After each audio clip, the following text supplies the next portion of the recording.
I just found out we have some more. We have for the tax.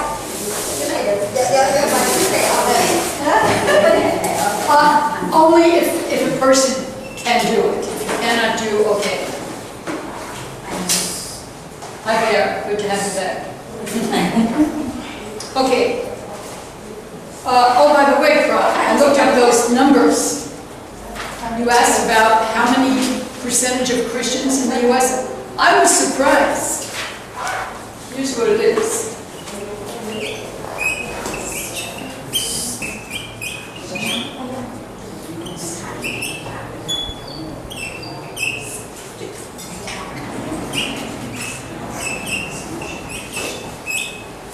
Pra asked yesterday what the percentage of Christians in the United States. Because Pra is from Cambodia. Percentage of Buddhists is what? 98? 99%. Good morning. Good morning. My son is Christian too.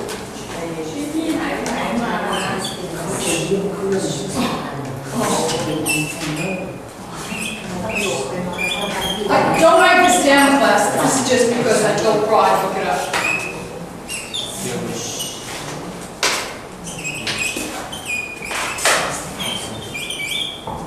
Now this surprised me. I thought Muslim would be higher. I don't know whether these statistics are old. I mean, too old, because the Muslim population increases every day. So this when? Oh, I think this was 2010. I googled this. 2010. 2010, which is pretty recent. But okay, I'll just finish this.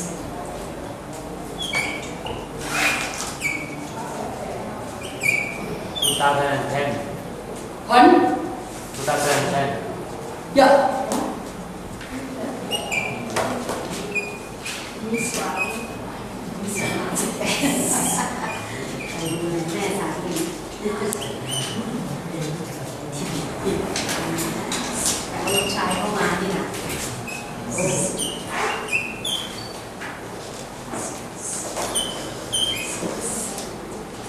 This is a big one.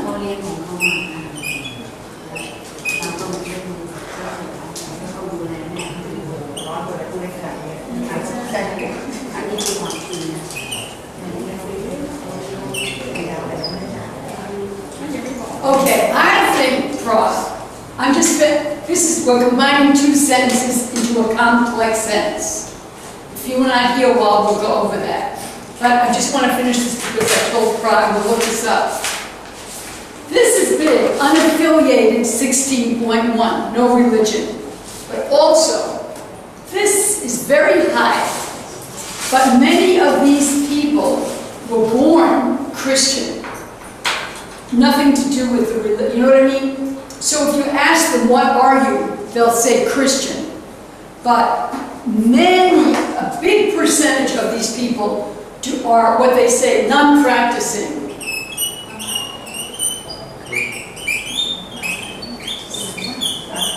Non-practicing. I mean, do not go to church, have nothing to do with it. They just identify. If you ask them, what are you? They say Christian, but really have nothing to do with the religion. Clear? Yeah, because that's very deceiving, to see such a high number. This is an interesting number, 1.7%, because it's so small. But Jewish people had a very huge influence in the United States. Well,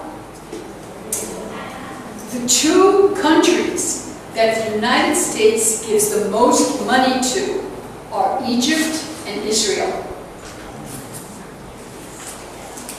Okay. For what? For what? Egypt, the money has always gone for arms. Now, with all this trouble that's going on now, I don't know what will happen. But it really doesn't matter. Because if Egypt doesn't give, I mean, if the United States doesn't give Egypt the money, Egypt will get it from all the other Arab countries. They will help them. Israel, I don't know what they use it for, but there's a very rich Jewish population in the US, and they raise loads of funds for Israel. Okay, you have to go back. Jewish is a religion of Israel. Yes, Israel is just the way most of those Arab countries are Muslim countries. Israel is a Jewish country. What happened is after World War II, the Jews, 6 million Jews had been killed in the Holocaust. So they were looking for a homeland, and the United Nations said, this is their country. And there's been nothing but conflict ever since, because all of the Arab countries around them want them out. So, okay, let's get to this. Now, these are two independent clauses. A policeman received an award. He rescued 15 people from a fire. Each sentence has a subject and a verb. So what we want to do is use who, which, or that to form a complex sentence. One independent clause and one dependent clause. Who? A policeman received an award. Who is rescue 15 people from a fire? A policeman who received an award.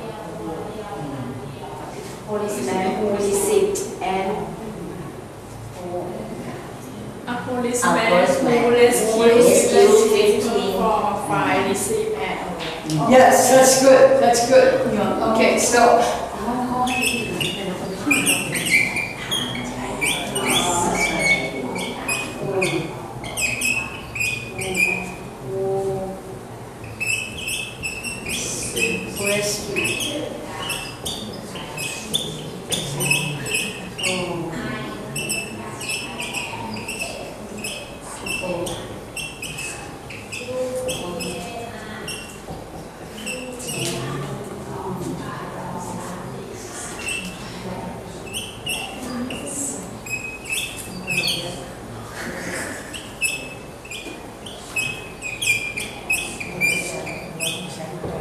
okay, so it's good to keep, this is the dependent clause. The independent clause, a policeman received an award. Who rescued 15 people from a fire tells us who the policeman is.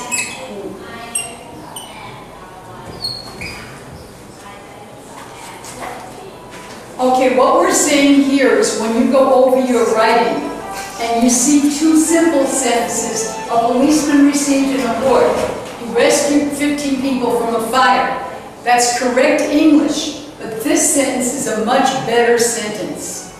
A policeman who rescued 15 people from a fire received an award. Independent clause, dependent clause. Complex sentence.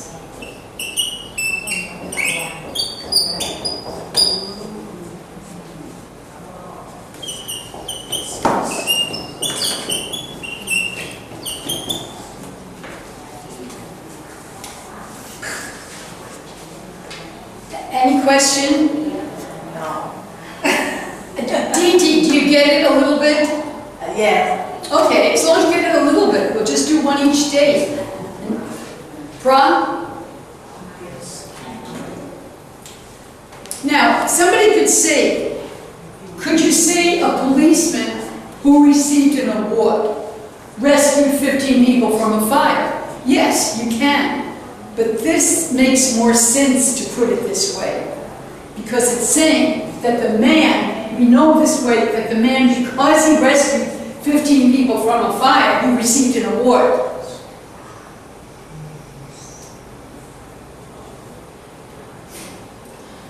But either one would have been okay. This is better. What's wrong, Prof? What's wrong? Do you have one more way to do it? Tell me. Do you have? Do I have another way? Yes. I can't think of one. If you have one, tell us. That's okay, Prof. Tell us. No. See, one thing they say in English, you should put the words, the modifiers, as close to the word that's modified as possible. A policeman who rescued 50 people from a fire. You can't say a policeman received an award who rescued 15 people. No. That would not make sense. It's a policeman who rescued 15 people, or a policeman who received an award. But if you put it here, then it's a policeman received an award who rescued 15 people? No. Do you see why? Because you can't say an award who is a person. Award is a thing. It's okay, Bob. We'll do one a day.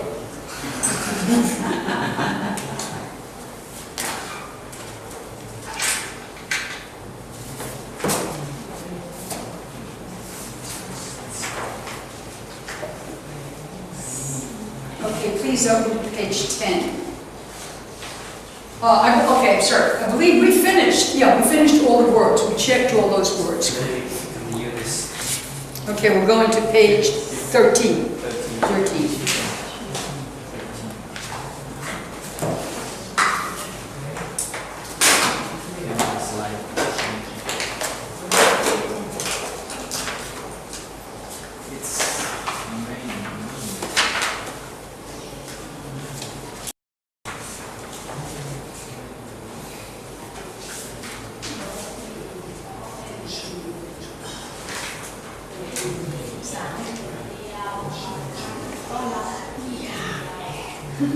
Okay, class, these are important words. Traditional,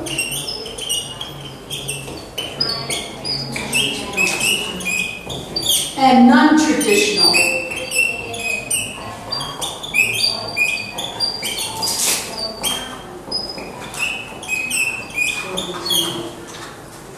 So if we say, we often use traditional with dress. So let's say many countries have a dress, a traditional dress, even if everyone doesn't wear it. It's the traditional dress of the country. For example, in Myanmar, the longji, which wraps around, that's the traditional dress. Many people in Myanmar do not wear the traditional dress, but that is the traditional dress. So we know a tradition is something. What would you say a tradition is? Traditional holiday. We studied last week. Oh, okay. What was a traditional holiday we studied? Halloween. Okay. So it's a tradition is something that's passed down from generation to generation. Yes. What different about traditional and authentic? Oh, good question, Mark. Authentic has nothing to do with traditional, really, because authentic means real.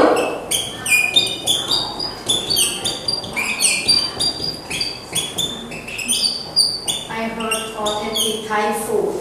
Authentic Thai food. Oh, yeah, I notice people are using this word a lot more often. So authentic Thai food would be the real thing.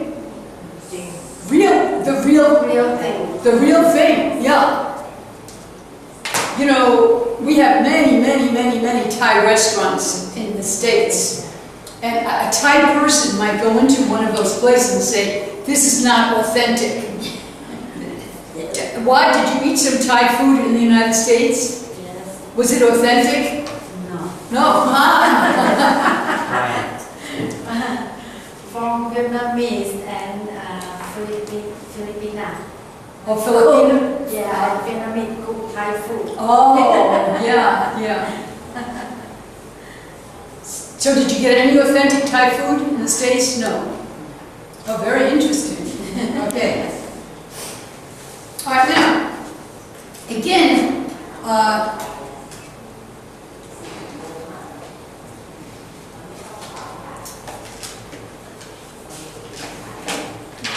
okay, sorry, because I had to go to where we finished, where we're up to.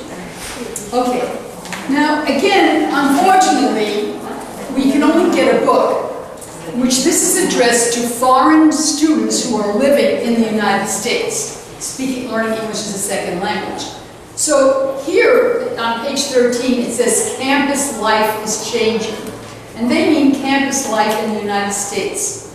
So let's talk about what campus is. First of all, what is a campus, a college campus? Area in the college. The what? The area in the college. Yes, it's the area around the college. And sometimes the campus can have tennis courts, restaurants, can be a whole life around the college. So this is going to talk about how campus life is changing in the United States, because it used to be that people went away to school for 4 years and they studied, but they also had a very good time. The campus was set up for people to have a lot of recreation. There might be tennis courts, all kinds of things. But colleges are getting more and more expensive, and a lot of people are going to college and working at the same time to try to pay for the tuition. So there's not the same, and also a lot of students are older now going to school. Some people in the United States, after they graduate from high school, they volunteer to be in the armed forces, the Army or the Navy. They do that for several years, and then when they come out, they have the money to pay for the tuition for college. The government gives them money to go to college. So some people go into the Army or Navy knowing that they really want to go to college at the end, but this is a way for them to do it. Sometimes I see maybe when they finish high school, so they come to volunteer. They volunteer to be in the Army or Navy. Then they serve, I don't know the number of years, like 3 or 4 years. Then when they get out, the government gives them money to go to college. And that's how we have a lot of older students too. Okay, I'll read this and then we'll discuss it and you'll read it. Campus life is changing. For many years in the United States, what happened to Bear? Oh, okay. Thank you, Bob. No, I just, all of a sudden she was there and then she wasn't. Oh. For many years in the United States, most undergraduate students, that means in their first 4 years of college, were 18 to 22 years old. They attended college full-time, lived in a dormitory on campus, and expected many extras from their colleges, not just classes. But things began to change in the 1970s and are very different now. Today, these traditional students are less than 1/4 of all college students. These days, the non-traditional students are the majority. They are different from traditional undergraduates in several ways. They are older.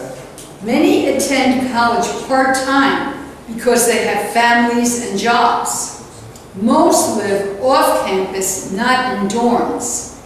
These non-traditional students don't want the extras that college usually offers. They aren't interested in the sports, entertainment, religious groups, and museums that are part of most U.S. colleges. They want mainly good quality classes day or night at a low cost. They also hope for easy parking access to information technology and polite service. Both time and money are important to them. Okay, any question about anything in here? So we know undergraduate is somebody in the first 4 years of college getting a bachelor's degree. That's an undergraduate.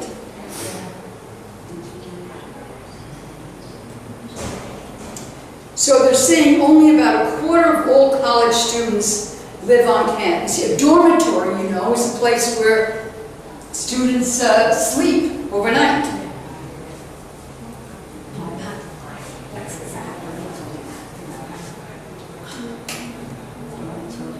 Yeah, I lived in a dormitory when I went to college, and it was just one room, 2 students, each one had a bed and a dresser.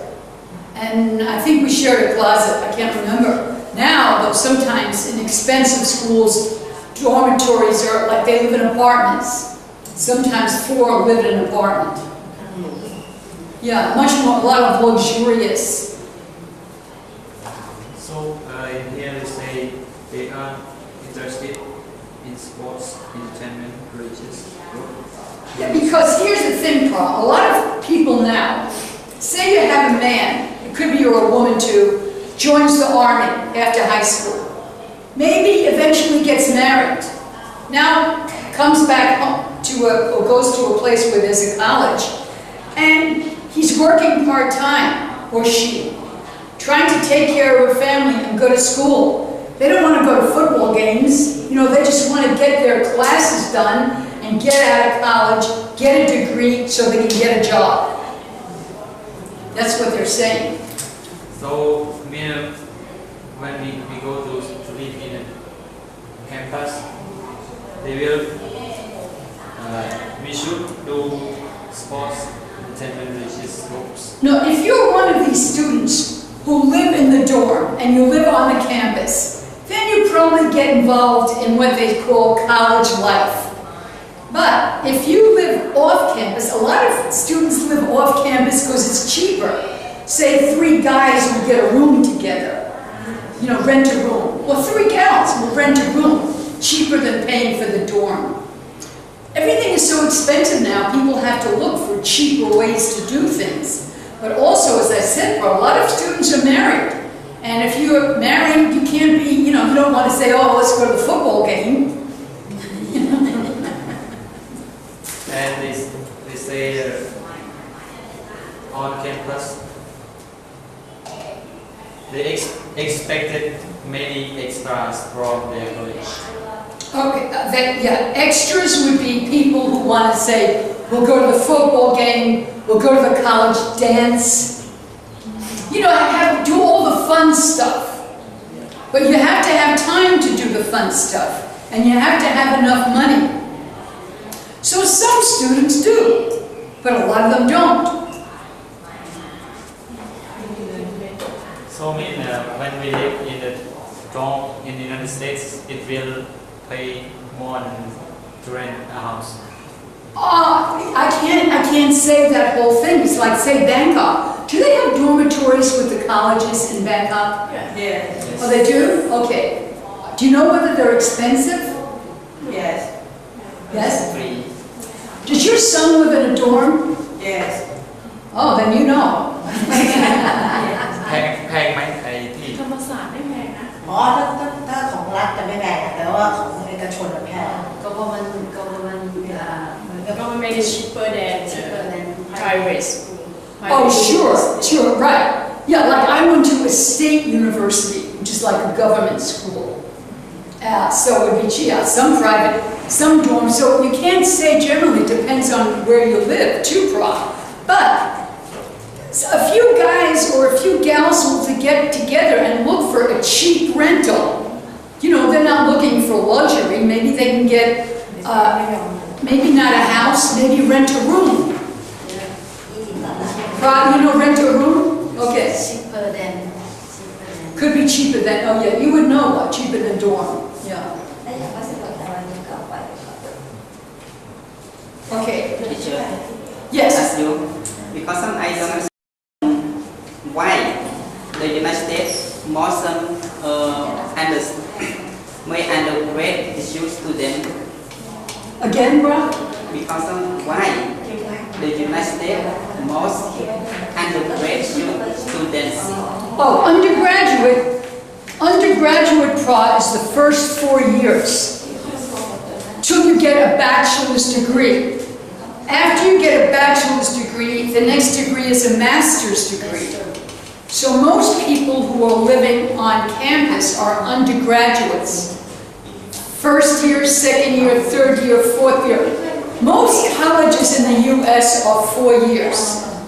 Most colleges here, 4 years? Yes, Yeah. yes, the same. Yeah. So when we finish 4 years, we can say we are graduate, right? You can say you're a college graduate. Now, if you are going for a master's degree, now you are a graduate student. That's what they call you. You are a graduate student.